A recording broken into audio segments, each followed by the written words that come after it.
قسط number 31۔ Channel کو subscribe کر لیں اور بیل آئیکن کو کلک کر لیں۔ عرارہ کو گھوڑے پر ڈالے ہوئے جب وہ دو حبشی اتنی دور نکل گئے جہاں انہیں تعاقب کا خطرہ نہ رہا تو انہوں نے گھوڑے روک لیے۔ لڑکی ایک بار پھر آزاد ہونے کو تڑپنے لگی۔ حبشیوں نے اسے کہا کہ اس کا تڑپنا بیکار ہے، اب اگر اسے وہ آزاد بھی کر دیں تو وہ اس ریگستان سے زندہ نہیں نکل سکے گی۔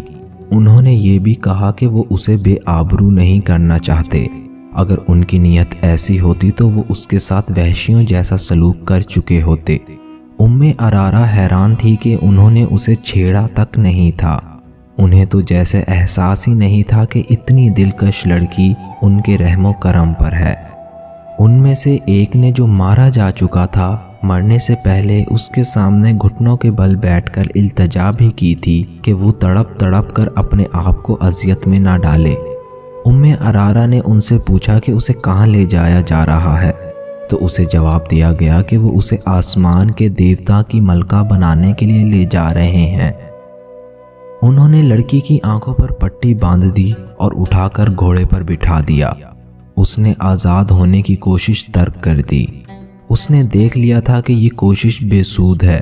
گھوڑے چل پڑے اور عرارہ ایک حبشی کے آگے گھوڑے پر بیٹھی ہچکولے کھاتی رہی۔ ایک جگہ رک کر اس کے منہ میں پانی ڈالا گیا اور گھوڑے چل پڑے۔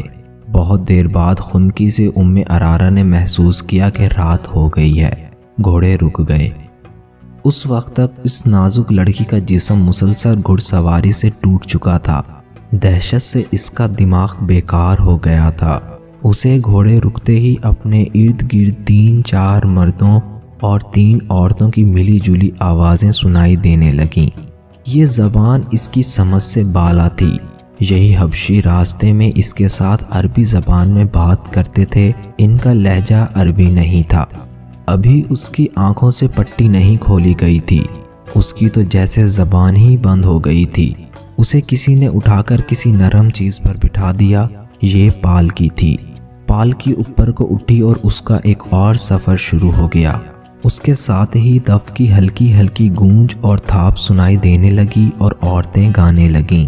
اس گانے کے الفاظ تو وہ نہ سمجھ سکتی تھی، اس کی لے میں جادو کا اثر تھا۔ رات کی خنکی خمار میں لذت سی پیدا کر رہی تھی۔ عرارہ نے یہ چاہتے ہوئے بھی کہ وہ پالکی سے کود جائے اور بھاگ اٹھے اور یہ لوگ اسے جان سے مار دیں، اس نے ایسی جرت نہ کی۔ وہ محسوس کر رہی تھی کہ وہ ان انسانوں کے قبضے میں نہیں بلکہ کوئی اور ہی طاقت ہے جس نے اسے قابو پا لیا ہے اور اب وہ اپنی مرضی سے کوئی حرکت نہیں کر سکتی۔ یہ محسوس کرنے لگی کہ پالکی بردار سیڑھیوں پر چڑھ رہے ہیں۔ وہ چڑھتے گئے۔ کم و بیش 30 سیڑھیاں چڑھ کر وہ ہموار چلنے لگے اور چند قدم چل کر رک گئے۔ پالکی زمین پر رکھ دی گئی۔ عرارہ کی آنکھوں سے پٹی کھول کر کسی نے اس کی آنکھوں پر ہاتھ رکھ لیے۔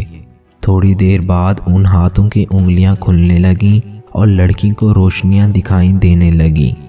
آہستہ آہستہ ہاتھ اس کی آنکھوں سے ہٹ گئے۔ وہ ایک ایسی عمارت میں کھڑی تھی جو ہزاروں سال پرانی نظر آتی تھی۔ گول ستون اوپر تک چلے گئے تھے۔ ایک وسیع ہال تھا جس پر فرش روشنیوں میں چمک رہا تھا۔ دیواروں کے ساتھ ڈنڈے سے لگے ہوئے تھے اور ڈنڈوں کے سروں پر مشعلوں کے شعلے تھے۔ اندر کی فضا میں ایسی خوشبو تھی جس کی مہک اس کے لیے نئی تھی۔ دف کی ہلکی ہلکی تھاپ اور عورتوں کا گیت اسے سنائی دے رہا تھا۔ یہ تھاپ اور یہ لے حال میں ایسی گونج رہی تھی جس میں خواب کا سا تاثر تھا۔ اس نے سامنے دیکھا، ایک چبوترا تھا جس کی 8-10 سیڑھیاں تھیں۔ چبوترے پر پتھر کے بت کا منہ اور سر تھا۔ اس کی تھوڑی کے نیچے تھوڑی سی گردن تھی۔ تھوڑی سے ماتھے تک یہ پتھر کا چہرہ قد آور انسان سے بھی 1.5-2 فٹ اونچا تھا۔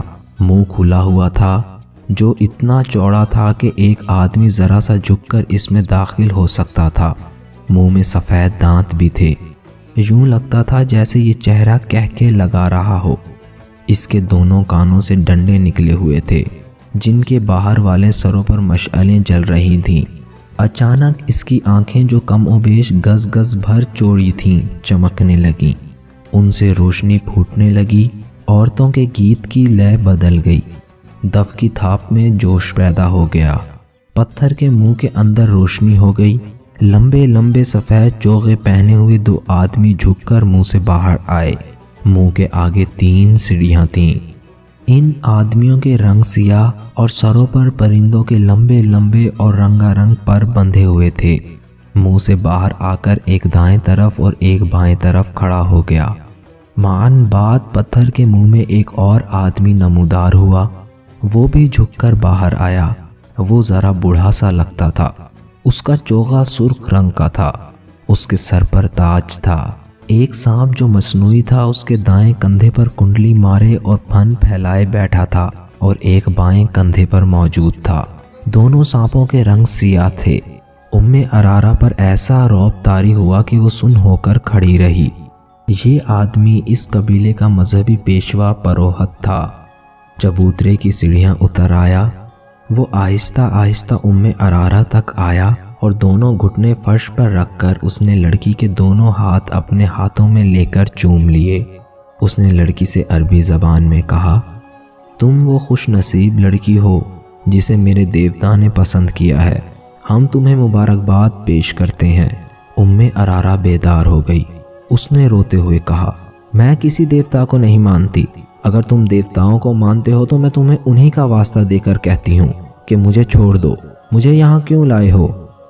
یہاں جو بھی آتی ہے یہی کہتی ہے، پروہت نے کہا، لیکن اس پر اس مقدس جگہ کا راز کھلتا ہے تو کہتی ہے کہ میں یہاں سے جانا نہیں چاہتی۔ میں جانتا ہوں کہ تم مسلمانوں کے خلیفہ کی محبوبہ ہو، مگر جس نے تمہیں پسند کیا ہے اس کے آگے دنیا کے تمام خلیفہ اور آسمانوں کے فرشتے سجدہ کرتے ہیں۔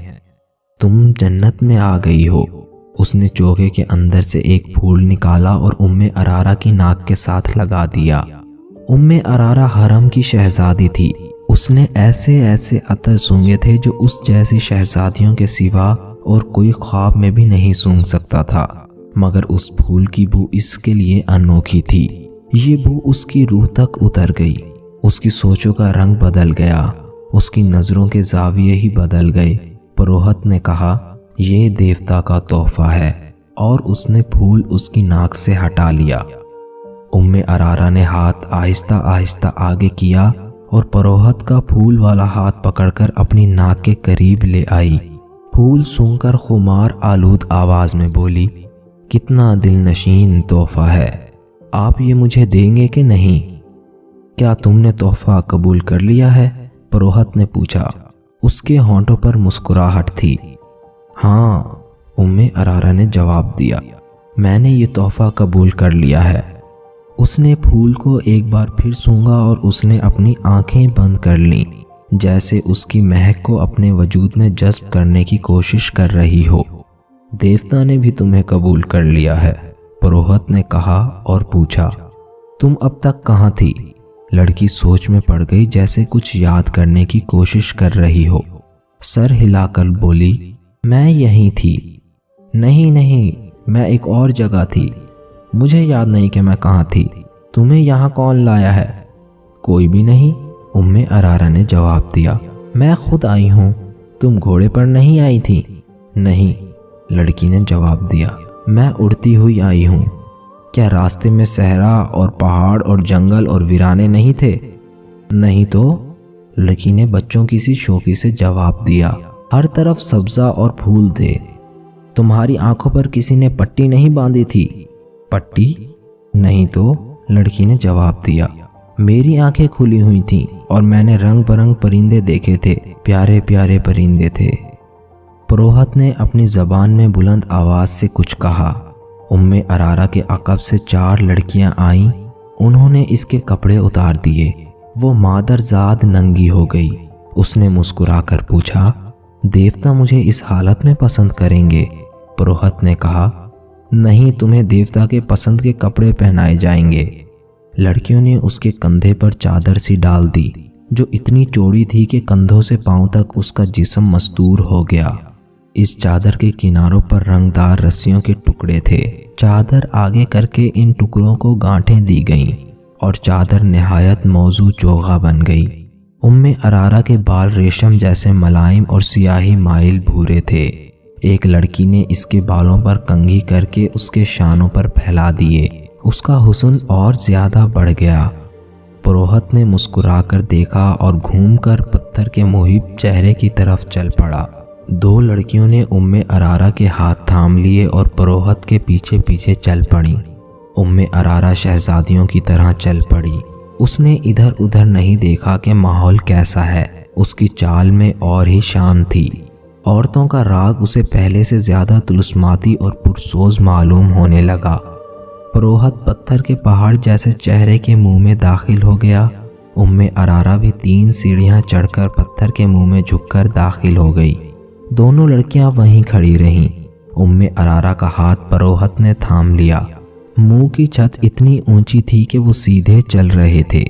حلق میں پہنچے تو آگے سیڑھیاں تھیں۔ وہ سیڑھیاں اتر گئے۔ یہ ایک تہہ خانہ تھا جہاں قندیلیں روشن تھی۔ ایک کمرے میں بھی مہک تھی۔ یہ کمرہ کشادہ نہیں تھا۔ چھت اونچی نہیں تھی۔ اس کی دیواریں اور چھت درختوں کے پتوں اور پھولوں سے ڈھکی ہوئی تھیں۔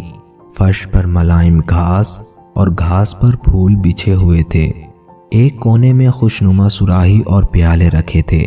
پروہت نے سراہی سے 2 پیالے بھرے، ایک ارارا کو دیا۔ دونوں نے پیالے ہونٹوں سے لگائے اور خالی کر دیے۔ دیوتا کب آئے گا؟ ارارا نے پوچھا۔ تم نے ابھی اسے پہچانا ہی نہیں، پروہت نے کہا۔ تمہارے سامنے کھڑا ہے۔ ارارا اس کے پاؤں میں بیٹھ گئی اور بولی، ہاں میں نے پہچان لیا ہے۔ تم وہ نہیں ہو جسے میں نے اوپر دیکھا تھا۔ تم نے مجھے قبول کر لیا ہے؟ ہاں، پروہت نے کہا، آج سے تم میری دلہن ہو۔